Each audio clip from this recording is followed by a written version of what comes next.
Est-ce que t'en as marre de ton métier ? Tu voudrais un métier plus écolo et solidaire où tu te sens vivant ?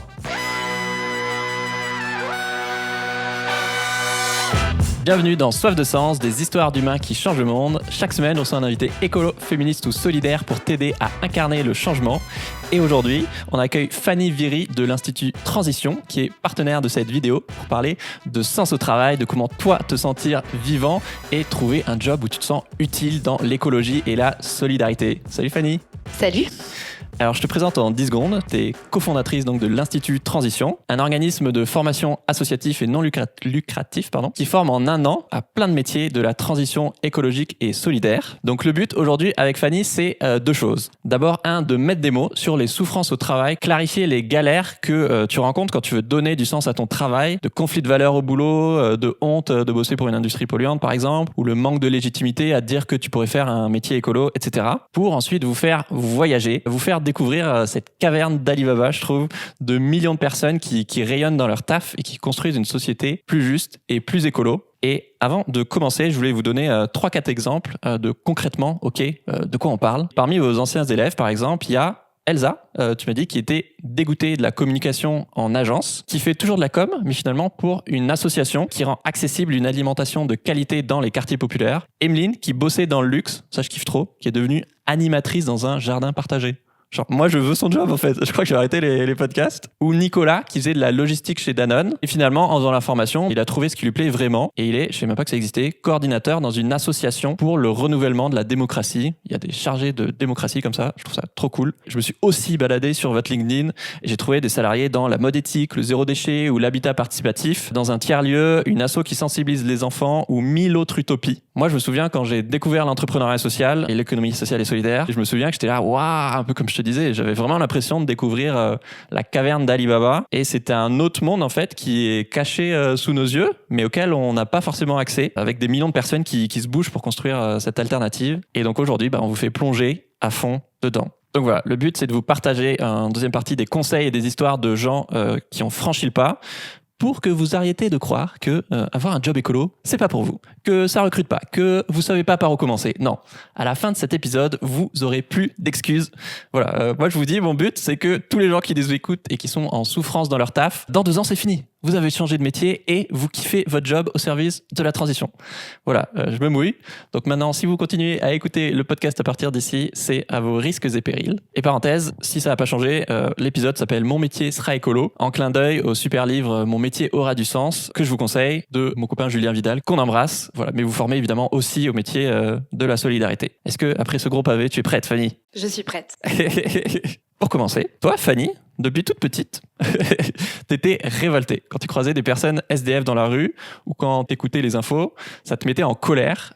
Et je trouve ça trop beau quand tu m'as dit t'étais impatiente d'être grande justement pour pouvoir être utile. C'est un peu l'opposé de la plupart des gens que vous accompagnez ou en quête de sens professionnel comme c'était mon cas, où t'es paumé, tu sais ce que tu veux pas mais tu sais pas ce que tu veux et t'es un peu englué dans ta quête de sens qui est souvent un mot fourre-tout aussi. Et toi, j'adore justement parce que tu parles de 5 différentes quêtes de sens en fait que tu croises souvent chez vos élèves notamment. Oui, complètement. Quand on rencontre des personnes, ce qu'on remarque, c'est que souvent, elles sont d'abord dans ce qu'elles appellent un parcours de non-choix, c'est-à-dire un parcours où elles ont vécu des premières expériences d'études, des premières expériences professionnelles, sans avoir eu l'occasion de se poser la question de ce qu'elles avaient envie vraiment de faire, de où était leur place. La première quête, donc on appelle nous la quête de sens, c'est le sentiment de vivre un écart vraiment significatif entre les valeurs qui sont les nôtres et ce qui peut être porté dans le cadre professionnel. Ça crée un sentiment de dissonance qui donne de l'énergie aux personnes pour chercher un endroit où elles seraient davantage en cohérence. La deuxième quête, c'est ce qu'on appelle la quête d'utilité. C'est le besoin qu'on peut avoir de trouver une vie professionnelle où non seulement on est utile, mais où on le perçoit au jour le jour parce qu'on est en contact avec le terrain qui nous renvoie qu'on a vraiment quelque chose de positif à apporter au monde. La troisième quête, c'est la quête de lien, l'envie et le besoin d'aller dans des espaces professionnels où on se sent proche des personnes qui nous entourent, proche par les valeurs, par les expériences, par exemple. T'es pas obligé de fuir tes collègues à la pause café, les gens dont tu partages les valeurs, quoi. Tout à fait. Ensuite, on parle aussi de la quête de découverte. La quête de découverte, c'est ce que peuvent ressentir les personnes qui, à un moment donné, ont l'impression d'avoir fait le tour de leur travail, de plus rien apprendre, de pas se sentir stimulé, de pas se sentir grandir. Et la dernière quête, c'est ce qu'on appelle la quête d'aventure. La quête d'aventure, c'est ce qu'on peut ressentir quand on a l'impression que dans son travail, on n'a pas de challenge. On est vraiment dans un cadre qui bouge pas et qu'on s'approprie pas. Et ça peut vraiment donner envie d'aller ailleurs dans des structures qui sont en développement, qui vont vraiment attendre qu'on mette notre patte aussi dans le travail. Donc voilà, ces 5 quêtes, pour nous, c'est 5 grandes aspirations qui finalement permettent aux personnes de sortir de leur parcours de non-choix, sortir de ce tunnel pour prendre le risque d'aller chercher une nouvelle vie. Donc si vous vous sentez englué, en galère dans votre quête de sens, c'est parce qu'en fait, il n'y a pas une quête, vous êtes en train d'en faire 5 en même temps, c'est pour ça. Oui, c'est ça. Parmi ces gens en quête de sens pro, et sûrement parmi les gens qui nous écoutent, vous êtes nombreux à avoir fait votre transition écolo, mais dans votre vie perso, la plupart, vous allez manger plus bio, local, parfois végé, vegan, vous êtes mis au zéro déchet, vous faites du bénévolat, etc. Mais en fait, aujourd'hui, ça vous suffit plus, quoi.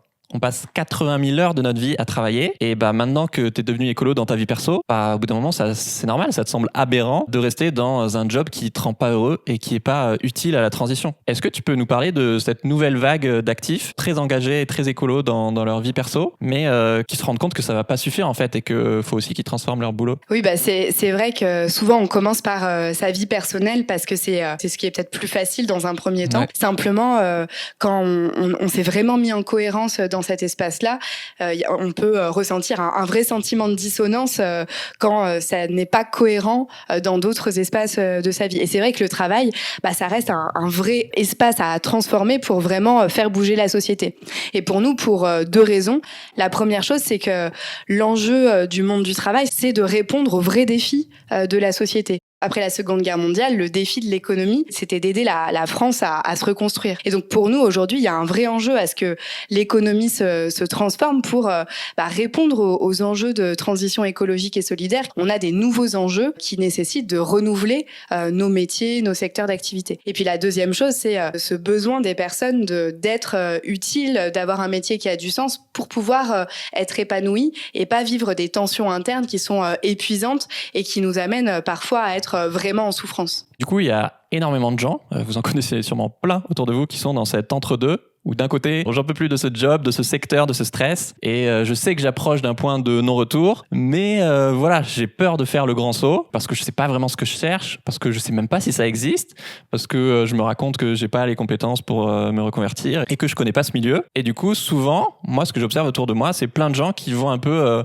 étouffer leur envie de changement, la mettre sous le tapis, la faire traîner en longueur, et je trouve qu'on parle beaucoup des risques à changer de métier, que tu vas pas trouver de job, que tu vas gagner moins, etc., et que c'est des risques qu'il faut adresser, mais on parle très peu des risques à rester dans un job qui nous rend pas heureux, qui va défoncer notre santé, qui flingue la planète. Moi, j'aimerais bien que vous vous demandiez, si c'est votre cas, voilà, si vous restez encore 5 ans dans ce métier, quel impact ça aura sur votre estime de vous, sur votre stress, sur le temps passé avec votre famille, si c'est un métier avec des horaires démentiels. Et à l'inverse, moi, je me rappelle vraiment comme si c'était hier, quand j'ai commencé à travailler dans l'ESS, et pas juste dans l'ESS, parce qu'il faut aussi trouver le job ou des jobs qui nous plaisent dans l'ESS, sur une mission qui me plaisait dans l'ESS. Mais en quelques semaines, je veux dire, j'ai complètement changé et j'étais vraiment éteint et dépressif. Et d'un coup, là, je me sentais trop vivant et enfin, mon corps m'envoyait littéralement trop d'énergie. J'étais jamais fatigué, c'est trop bien ça. J'étais là, ouais, en fait, je peux avoir une énergie de fou. Mais vraiment, c'est ce que je vous souhaite. Toi, Fanny, est-ce que c'est quelque chose que vous observez beaucoup chez les gens qui font leur transition professionnelle,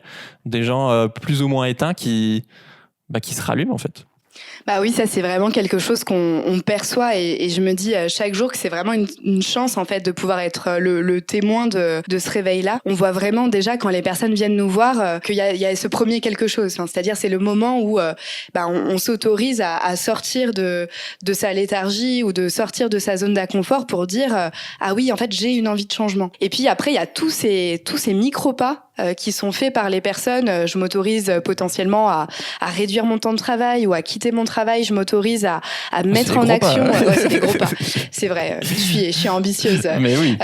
Mais je m'autorise à aller faire du bénévolat, à aller rencontrer des personnes. Et peu à peu, on voit les personnes qui se réveillent et qui se révèlent. Et on se dit, mais en fait, c'est fou. Quelqu'un qui était potentiellement fermé, qui était inhibé, peut déployer une énergie assez incroyable et vraiment rayonner de ce changement. Ouais, parce que si t'es malheureux et que t'es pas à ta place, forcément, tu te recroquevilles et t'es là, ok, bon, je fais le minimum et je survis presque, même si c'est pas forcément le cas, mais... En tout cas, je pense qu'il peut y avoir vraiment ce sentiment-là d'être dans une nécessité de survivre. Ouais. Après, ce qui est compliqué, c'est que souvent les personnes ne se rendent pas compte de cet état avant d'en sortir. Et donc, on a vraiment ce rôle de dire, non mais oui, tu peux te sentir plus vivant que tu l'es aujourd'hui. Ouais. Si t'as jamais connu ça, surtout en entreprise où la plupart des jobs sont pas forcément fascinants, quand tu le découvres, tu fais ah ouais, en fait, j'allais dire c'est comme des addicts quoi, mais quand tu sors d'une addiction et que t'es là, ah oui, en fait, j'étais pas bien quoi. Je sais pas comment vous décrire le fait de le bonheur de faire un métier que vous aimez, si c'est trop triste à dire quoi, mais si vous avez jamais eu la chance de faire ça, voilà, mais quand tu fais un job que t'aimes, t'es aligné, t'es pas obligé de mentir ni à toi ni aux autres, de porter un masque. Alors c'est pas le monde des bisounours dans l'économie sociale et solidaire, l'ESS non plus, mais juste te sentir vivant au travail, c'est ce qu'on fait toute la journée, c'est l'activité numéro 1, à part dormir, mais bon, dormir t'es pas très conscient. Et donc moi c'est une question hyper importante à vous poser, de vous qui nous écoutez, est-ce que vous vous sentez vivant dans votre travail? Pour moi ça c'est la question numéro 1. Et je me demandais, toi Fanny, qu'est-ce que tu aurais envie de leur dire pour rassurer tous ceux qui sont en quête de transition professionnelle?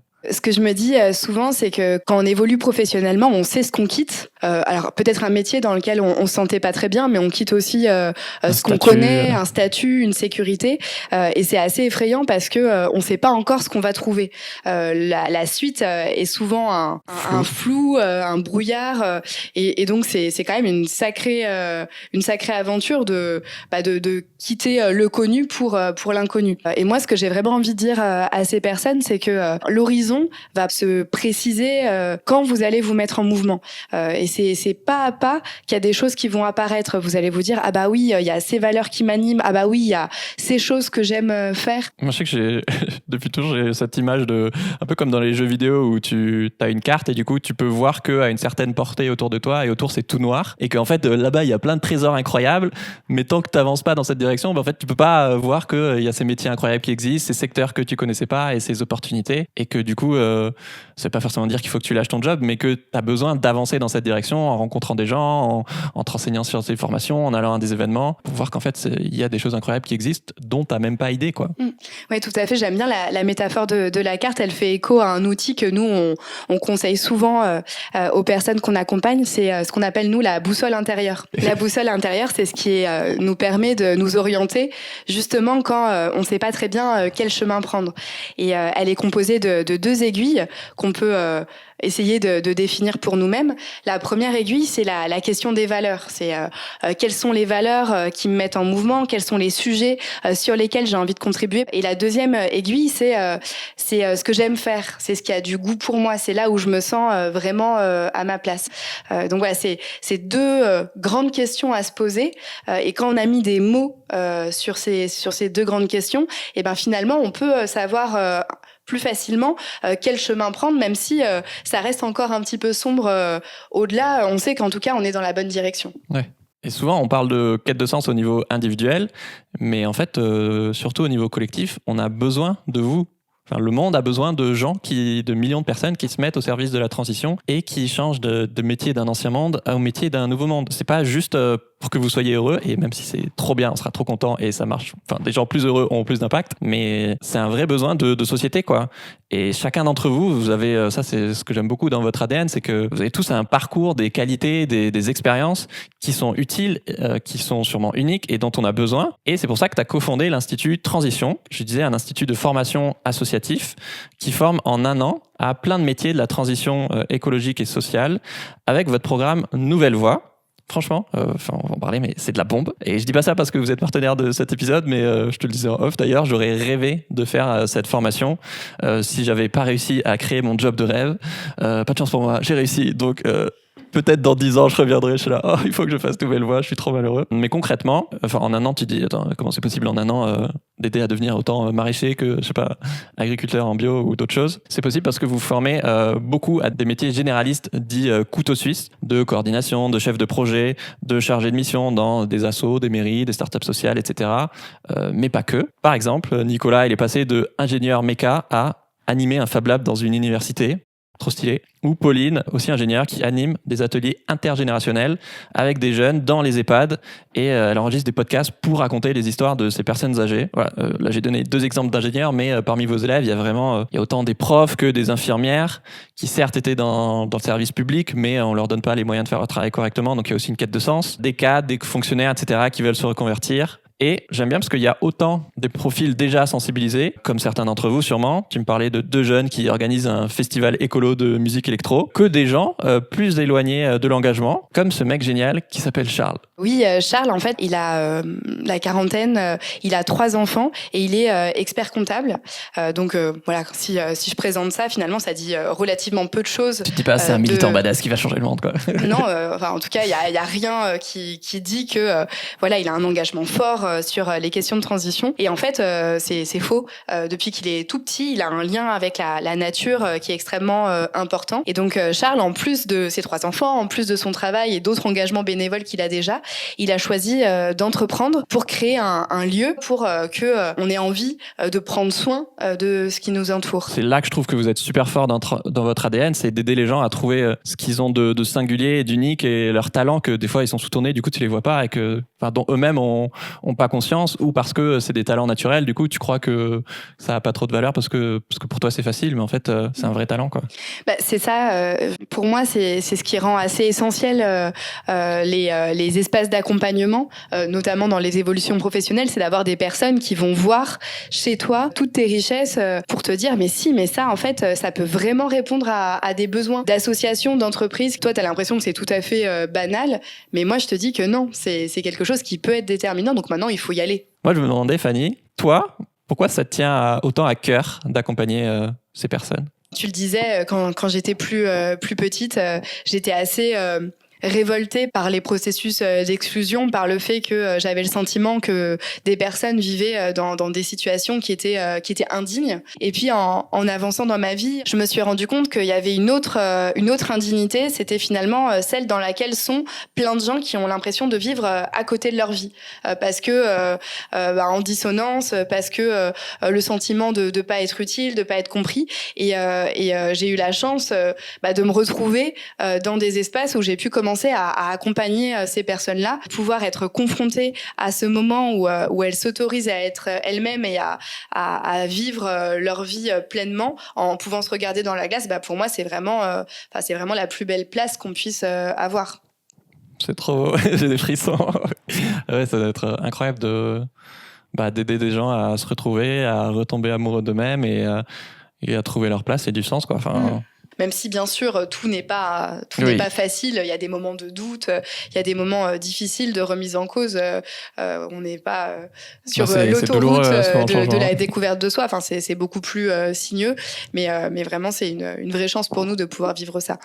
Et donc, là, je suis sûr qu'il y en a plein qui veulent savoir. Dans vos promos, pour info, il y a des élèves de 25 à 57 ans. Donc, c'est pas forcément pour les étudiants, mais voilà, moyenne d'âge, c'est 36 ans. Voilà, des gens qui ont déjà plusieurs années d'expérience en entreprise. Et encore plus quand tu as 36 ans ou plus d'ailleurs, t'as pas envie de passer 1000 ans à refaire une licence ou un master en écologie. T'as ton crédit à rembourser, tes gosses à nourrir ou juste t'as la flemme, t'as passé l'âge, quoi. Tu veux une formation qui va vite, professionnalisante, avec du réseau, du terrain. Mais quand tu veux faire une transition vers un métier écolo et solidaire, il te manque souvent 3 trucs. Une bonne connaissance des enjeux, du réseau et des compétences. Comment est-ce que vous, avec Nouvelle Voix, vous leur apportez ces 3 briques dans votre formation en seulement 1 an, quoi? En fait, Nouvelle Voix, donc c'est en effet un programme de formation d'1 an qui s'adresse à des personnes qui ont envie d'évoluer professionnellement. Donc finalement, le point commun de toutes ces personnes, c'est d'avoir une ou plusieurs expériences professionnelles qui, ne les satisfaisaient plus, en tout cas à un moment T. Et donc ce qu'on va leur proposer, c'est 4 dimensions dans la formation. Okay. Une première dimension, c'est des cours qui ont vocation à nourrir leur compréhension des enjeux écologiques et solidaires, puisqu'on a beau écouter des podcasts, écouter des documentaires, bouquiner, souvent on a du mal à avoir une vision articulée avec des priorités claires en tête, et donc on peut se sentir un peu perdu face à la complexité de la situation. Donc, on reprend les bases, quoi. On reprend les bases, exactement. Et puis, on forme aussi à une deuxième dimension qu'on appelle, nous, les compétences transversales. C'est toutes les compétences dont on va avoir besoin pour agir concrètement pour faire bouger les lignes. Donc, ça va être des cours sur comment on suscite les prises de conscience, comment on accompagne le changement de société. Ça va être des cours aussi sur comment on développe des projets et des structures engagées en faveur de la transition écologique et solidaire. Le but, voilà, c'est de venir enrichir sa besace de nouvelles compétences qui vont faire qu'on réussira vraiment à faire bouger les lignes sur les sujets qui nous tiennent à cœur. Du coup, c'est des compétences transversales, effectivement, de gestion de projet, de communication, des trucs qui sont très, très utiles. Ouais. Voilà, c'est ça. L'idée, c'est vraiment de se dire, je vais ressortir renforcé en termes de sentiments de confiance, de légitimité, pour me dire que voilà, je vais pouvoir me positionner et apporter des choses aux structures qui vont me recruter. Oui, parce que beaucoup de métiers vers lesquels vous accompagnez, c'est pas forcément des métiers hyper techniques vous n'avez pas formé des ingénieurs dans, je sais rien, les énergies renouvelables hyper poussées. Voilà, c'est sur des métiers assez généralistes, mais où du coup, c'est ça qui fait qu'avec des compétences transversales, tu peux être un couteau suisse et postuler à plein de jobs où toi, tu pensais que tu n'avais pas de compétences, mais en fait, tu les avais déjà, et en plus, là, tu les as solidifiées, quoi. L'idée, c'est de se dire comment est-ce que je peux avoir des bases sur un certain nombre de compétences qui vont me permettre de me sentir à l'aise dans ce nouveau monde. Donc, vous apportez les socles de connaissances de base, des compétences transversales. Et il reste deux choses, si j'ai bien compris. Alors voilà, donc ça c'était pour les cours. La deuxième chose, c'est ce qu'on appelle nous le mémoire. Alors le mémoire, ça peut faire un peu peur. On peut se dire oulala, j'ai quitté l'université, j'ai pas envie de me relancer là-dedans. Mais en fait, c'est vraiment ce qui va permettre à chacun de choisir un sujet qui l'anime vraiment. Donc ça peut être voilà, je suis très touchée par l'effondrement de la biodiversité. J'ai envie de réfléchir à comment on accompagne les personnes à recréer du lien en vivant. Je vais faire mon mémoire dessus. Voilà, je me rends compte qu'il y a un vrai sujet autour des déchets.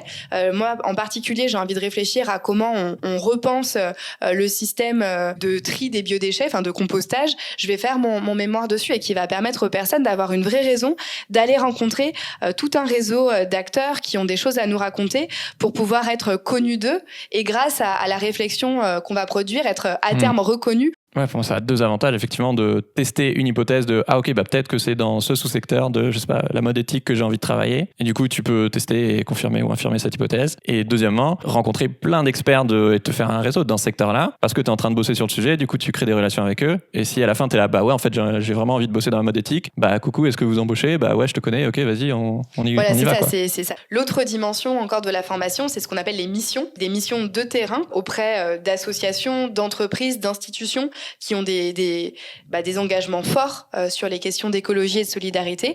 Et donc l'idée, c'est que nos apprenants, nos apprenantes puissent déjà être et se sentir utiles tout au long de l'année, mais aussi développer des nouvelles compétences, ou voir comment leurs compétences de base pourraient être mises à contribution d'autres acteurs, pour voir si finalement ça les amène à faire la paix avec elles, et à se dire qu'elles ont envie de continuer dans cette voie, mais au service d'autres choses. Ouais, du coup là, je trouve ça trop bien, parce que tu as vraiment beaucoup de terrain.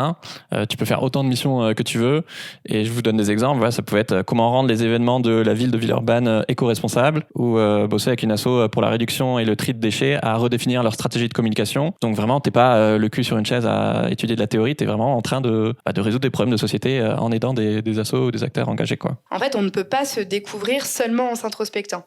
Naturellement, c'est essentiel de se poser pour se dire mais qui je suis, qu'est-ce que j'ai envie de vivre, qu'est-ce que j'ai envie d'apporter. Mais si ça, c'est des questions que je me pose sans avoir des vraies expériences de terrain. En fait, on est comme une machine à laver qui tourne à vide. On n'a aucun terrain qui nous permet de nous découvrir au travers du regard des autres, d'avoir des retours. Sinon, il y a vraiment aussi un risque de fantasmer des métiers, des secteurs où sur le papier, ça nous intéresse, mais en fait, en pratique, c'est trop loin de nous. Et inversement, des trucs que tu pensais que ce serait jamais pour toi, et en fait, tu vas avoir un coup de cœur pour le fondateur, ou en fait, le secteur a d'autres enjeux auxquels tu n'avais pas pensé qui sont hyper intéressants, et c'est un truc d'avenir, et en fait, ça paye bien, et enfin, je sais pas, mais ouais, vraiment passer à l'action, quoi. Clairement. Alors, est-ce que ça marche? 6 mois à peine après la dernière formation, il y a 70% de vos élèves qui travaillent. Donc, ça inclut une majorité qui a trouvé un nouveau boulot. Il y en a qui ont monté leur boîte aussi, qui entreprennent, et d'autres qui décident de rester dans leur job actuel, notamment pour essayer d'intraprendre et de changer les choses de l'intérieur. Et parmi les 30% restants, du coup, il y en a 20% qui sont en formation, par exemple, qui veulent devenir maraîchers, ou en projet perso, en voyage, par exemple. Et seulement, du coup, 10% qui cherchent encore du boulot. Et après 12 mois, du coup, c'est encore moins. Donc ça, c'est les chiffres pour vous rassurer que ça marche. Mais je trouve qu'il y a tellement d'autres avantages. J'en ai noté 3-4. De 1, c'est quand même une formation où tu peux trouver un job dans l'ESS sans expérience préalable dans ce secteur. Ça peut t'aider à clarifier si tu es prêt à quitter ton travail ou pas. Donc, tu n'es même pas obligé de quitter ton job avant de le faire. Et surtout, tous les jours, tu vas rencontrer des gens qui incarnent ce que tu cherches. Donc, c'est comme si tu rêves d'aller vivre dans ce pays étranger qu'est la transition. Et tous les jours, tu vas rencontrer ses habitants. Et l'avantage auquel j'avais pas du tout pensé, que je trouve trop bien qu'il m'a raconté, ça peut même te faire sortir du lot, apparemment c'est assez fréquent, pour décrocher un job. Tu peux nous raconter l'anecdote de votre élève qui a décroché un boulot dans un théâtre? Oui, l'histoire dont tu parles, c'est l'histoire de Sophie qui avait travaillé depuis toujours sur des questions de communication et de marketing. Et au moment où elle a cherché du travail, elle a vu passer une offre d'un théâtre qui cherchait quelqu'un pour notamment gérer les relations avec les publics. Et elle y a été. Elle a dit ah oui, alors moi ça m'intéresse beaucoup, mais il faut que vous sachiez, j'ai fait une formation sur les questions de transition écologique et solidaire. Et si vous me recrutez, moi c'est ça que j'ai envie d'apporter. J'ai envie de d'éco-responsabiliser l'activité du théâtre. J'ai envie qu'on réfléchisse à comment la programmation pourrait aussi proposer des spectacles tournés sur ces sujets-là. Et finalement, c'était une prise de risque parce que c'était pas du tout ce qui était marqué sur la fiche de poste. Et finalement, ça a fait tilt chez les personnes. Elles se sont dit, mais en fait, on a quelqu'un qui a une vision, qui a envie d'apporter quelque chose et qui assume ce qu'elle pense. Et donc, loin de l'idée de se dire, oulala, c'est dangereux, ça rentre pas dans le cadre, on exclut. Il y avait eu vraiment cette idée de dire en fait on va tenter notre chance. Ouais. Et ça peut leur faire peur, et dans ce cas tant mieux, comme ça tu sais d'entrée que ça va pas être un bon match. Mais je pense qu'il y a vraiment plein d'organisations qui sont là, on aimerait bien s'en occuper mais on est sous l'eau, on sait pas par où commencer. Donc là si t'as quelqu'un qui débarque et tu sais qui va leader le truc et prendre les rênes, forcément que t'as plus envie d'embaucher cette personne, quoi. Moi, ce que j'aime bien dans cet exemple, c'est que ça montre bien que dans un processus de recrutement, on se choisit des deux côtés. Oui. Ce qui on a tendance à oublier parce que on est un peu stressé, on se dit qu'il faut absolument qu'on ait ce travail, soit pour payer son loyer, soit parce qu'on a vraiment besoin de sortir d'une situation dans laquelle on n'est pas confortable. Et là, l'exemple de Sophie, c'est l'exemple de quelqu'un qui se dit le théâtre pourrait me plaire, mais selon certaines conditions. Et je vais poser ces conditions. Et finalement, là, il y a une rencontre qui s'est opérée entre elle et les fondateurs, qui les a amenés à se choisir mutuellement pour réussir à penser à un projet commun. Et du coup, en plus, ça t'ouvre à plein d'autres métiers classiques qui sont pas directement liés à la transition, mais que tu vas un peu, comme tu disais, éco-responsabiliser et apporter cette brique d'écologie qui va transformer de plus en plus de métiers, quoi. Et cerise sur le gâteau, tu peux même faire la formation à côté de ton travail. Ça, je trouve, c'est vraiment royal. En gros, il y a 2 parcours de formation qui commencent là dès septembre et chaque année en septembre. Soit c'est 2 jours par semaine, les jeudis et vendredis, soit pour ceux en activité encore dans leur taf, c'est tous les mardis soirs et un samedi sur 2 dans l'année. Par contre, les amis, c'est à Lyon, la meilleure ville du monde. Donc, soit vous habitez dans le coin, soit il y en a plein qui déménagent pendant 1 an. Et après, à toi, ta nouvelle carrière. Et comme ça, vous pourrez venir quand je fais des rencontres abonnés. Un des gros freins aussi à faire sa transition professionnelle, c'est que tu te sens souvent tout seul et pas forcément compris dans ton entourage ou pas forcément avec les mêmes timings. Là, t'es vraiment entouré avec tout un groupe c'est des promos de 28, je crois. Et c'est une vraie force parce que du coup, tout le monde se pose les mêmes questions, les déclics des uns résonnent chez les autres, tu vois les autres qui galèrent, tu transfères les bons plans, etc. Quand on évolue professionnellement, on peut se sentir un peu seul. Soit notre entourage comprend pas trop et donc dans ce cas-là... Tu veux lâcher ton CDI? Vraiment? Est-ce que t'es sûr? T'es sûr de toi? Ou alors, on peut être soutenu par ses proches, mais malgré ce soutien, ils peuvent être un petit peu inquiets de ce processus parce que forcément, ça les impacte, ça les remet en cause. Et donc, ça peut être assez essentiel de rejoindre des espaces avec d'autres personnes qui vivent la même chose que nous pour pouvoir partager, s'entraider, mais avoir vraiment d'autres personnes qui sont dans la même dynamique. Et on voit qu'un an après, 2 ans après, 3 ans après, c'est des réseaux de solidarité qui restent assez vivants et qui permettent aux personnes de continuer à cheminer ensemble dans cette quête de sens qui est finalement permanente parce qu'on n'a jamais fini de trouver où est notre place. Plus vous êtes très ancré en Rhône-Alpes, donc c'est un réseau aussi énorme après d'opportunités professionnelles, de partenariats. Et en termes d'argent, de moula, la formation, pour info, n'est pas éligible au CPF, mais peut être payée par les droits à la formation professionnelle avec les OPCO. J'ai découvert ça. Pour les détails, je vous mets le lien de l'Institut en description. Il y a des élèves qui financent la formation souvent avec leur chômage. Et sinon, l'Institut a aussi un fonds de solidarité pour aider les plus modestes. Donc, n'hésitez pas à en profiter. Ceux que ça intéresse, j'imagine que vous avez 100 000 questions et que vous êtes trop chaud. Vous pouvez me les poser en commentaire YouTube ou sur Insta. Mais surtout, je vous mets évidemment le lien de la formation Nouvelle Voie en description. Et vous pouvez prendre un rendez-vous d'orientation pour discuter avec quelqu'un de l'équipe et voir si c'est vraiment fait pour vous. Et si tu es bien dans ton job, mais que tu connais quelqu'un qui est en souffrance dans le sien et qui cherche du sens, s'il te plaît, envoie-lui ce podcast. C'est bête, mais tu peux littéralement changer sa vie. Dernier bonus, abonnez-vous à la newsletter de l'Institut aussi. Vraiment, c'est une de mes newsletters préférées. C'est une mine d'or avec des tonnes d'offres d'emploi et d'opportunités. Donc profitez-en. Merci Fanny. Merci à toi. Ciao tout le monde et à dimanche prochain.